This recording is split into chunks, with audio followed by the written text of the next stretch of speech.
Hello, good afternoon all, or good evening, wherever you are. My name is Hilary Regan. I'm the CEO and publisher of ATF Press.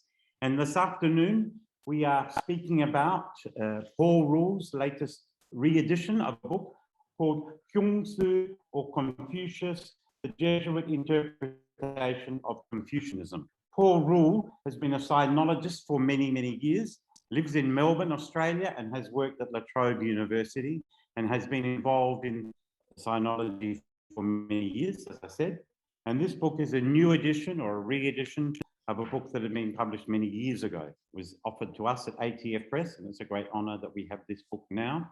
And I pass over to you, Paul. Thank you. Well, I'm delighted to launch, or rather relaunch, Confucíus or Confucius, the Jesuit Interpretation of Confucianism. This was my first full-length book. It's been out of print for many years, and I've had frequent requests from friends and colleagues, which have long exhausted my small stock of copies. So I was delighted to receive a suggestion from Hilary Regan, AFT Press in Adelaide, to reprint it or produce a re-edition of it. I've collaborated with Hilary on other projects over the years, and I'm very pleased to be able to work with him again. It was a work to which I was very attached since it began as my PhD thesis, and one's always attached to one's PhD thesis, which I did in Asian Studies at the Australian National University. It took several years after it before this appeared. And the reason was there was so much work required, more archival work and so on. And I was limited, of course, once I'd started teaching, first at Melbourne University, then at La Trobe University. I had to accumulate study leave, and then eventually spent a whole year in Rome, during which I worked in the archives, the Jesuit archives, the Vatican archives, and many other archives there on this project. And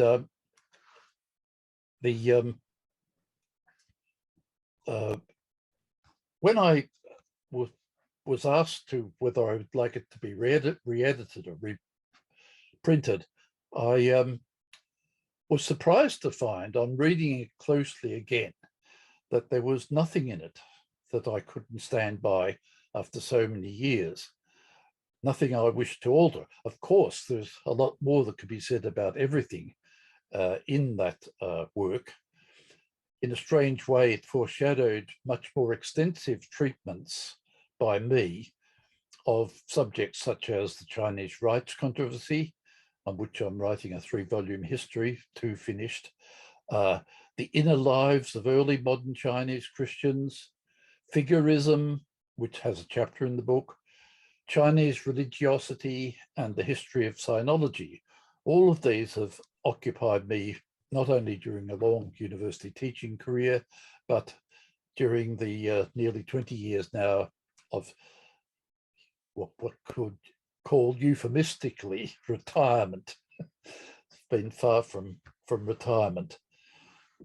Strangely, my greatest dilemma when pondering whether re-editing was in order was over the Romanization system used, which was the old Wade-Giles system, and whether I should convert it to the more recent Pinyin standard Chinese Romanization. I finally decided to leave it in the original as a marker of the date of publication.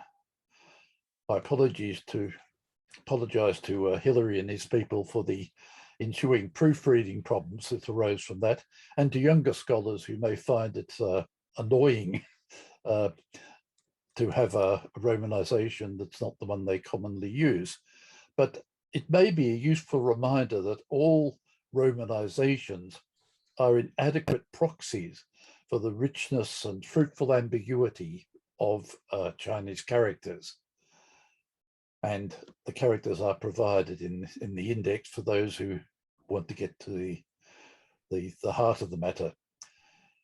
The title of the work, Kongsa or Confucius, a Jesuit interpretation of Confucianism, indicates its scope in a shorthand way. It examines the virtual introduction to Europe by the Jesuit missionaries in the late 16th to late 18th centuries of the person of the Chinese sage, whom they called Confucius, Latinized version, after his Chinese names Kongsa, the literary form, or Kung Fuzi, which is the more popular colloquial form of the name, Master Kung, a sign of respect for the man. The Jesuits referred to his followers as literati, a term which has stuck in English, although it's a bit awkward. It's really Latin, of course, a literary scholar. But it's a close and accurate rendering of the Chinese term ru, which is the self-name of the school following the master. It was only in the 19th century that the somewhat misleading ideological and narrowly philosophical label of Confucianism was applied to it by European sinologists. I've just found it earlier than I think about 1840. So in Europe, the Jesuit label literati stuck, or the school of Confucius. A central issue for the Jesuits as Catholic missionaries was whether the teaching of the literati, the Ru Jiao, the Ru teaching, was a religion and therefore a rival to Christianity, or was a political and moral philosophy. This problem arose especially in relation to participation in the ritual life of the scholars, notably the ceremonies for the ancestors and some seasonal and imperial rituals, as well as some in honor of Confucius himself and the other sages of the Confucian tradition. Eventually, the Jesuits came up with a distinctly modern notion that they were not religious actions, but civic ceremonies. And insofar as they were religious or had some religious connotations, they belonged to a kind of natural religion. This was a notion that was repugnant not only to later Protestant missionaries, but to many Catholic missionaries steeped in biblicism and Jansenist notions of the corruption of human nature. To call it natural was not a term of respect or honor as far as many of them were concerned. But it did obviate the alienation and unfortunate consequences that haunted Chinese Christianity during the era of imperialism and beyond, after the early Jesuit mission.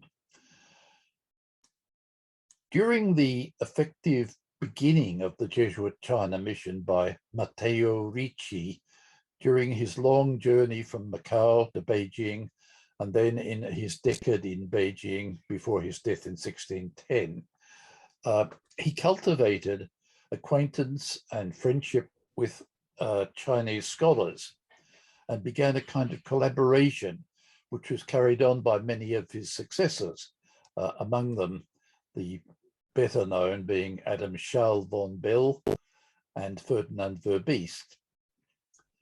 The Jesuit introduction of Western science is well documented, but it was a two-way traffic, and Western knowledge of China, as well as the birth of modern scientific sinology, is due to the Jesuits of that period. And this is all explored in the book. Less well explored, though, are the lives and thinking of their Chinese converts, the first generation of modern Chinese Christians. I well remember a thoroughly deserved rebuke to that effect from that great friend of Chinese Christians, Professor Audrey Donathorne, who was then a professor of economics at the Australian National University. And about the time of the initial publication of Confucíus or Confucius, we had a long discussion where she said, why are you working on the missionaries and not on the Chinese Christians? Which I thought was a very fair question, and I took it on board from that time. I noted it, in fact, in the agenda at the end of the book, and did not totally neglect it in the book itself, but certainly I would have placed much more emphasis on the Chinese Christians themselves if I'd been rewriting it from scratch. It must never be forgotten that Chinese Christianity was and still is Chinese, interpreted and lived through Chinese sensibilities and Chinese culture. And Confucianism is central in that culture, as it is in the Chinese interpretation of Christianity. It should be more studied by general historians of religion and theologians as a valuable case study and model. Another, if somewhat eccentric and misguided effort of some French Jesuit missionaries of the early 18th century goes by the name of Figurism, and I've devoted a chapter to this.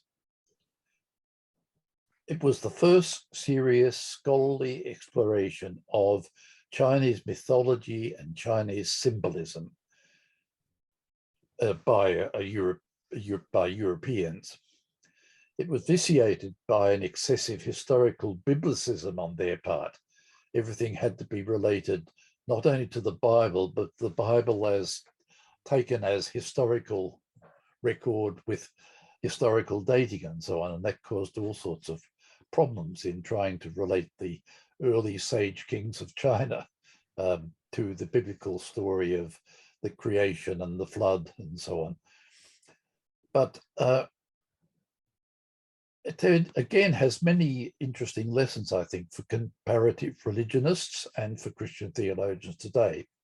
I've published considerably on that subject since the book, and especially collaborated with my colleague from the University of Würzburg, Claudia von Kalani, in work on the Figurist.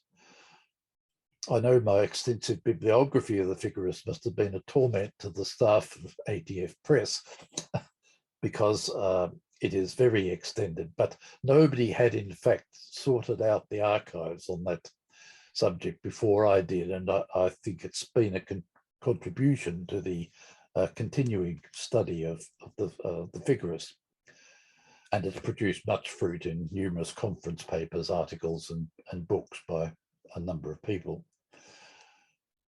I can't conclude without a word of special thanks to Hilary Regan for his efforts during all the vicissitudes of the COVID pandemic and personal health problems that have been heroic, and to the Charles Strong Trust established for the promotion of the study of the relationship between Christianity and other religions for a necessary contribution to the cost of the publication. And so the book is launched. Thank you.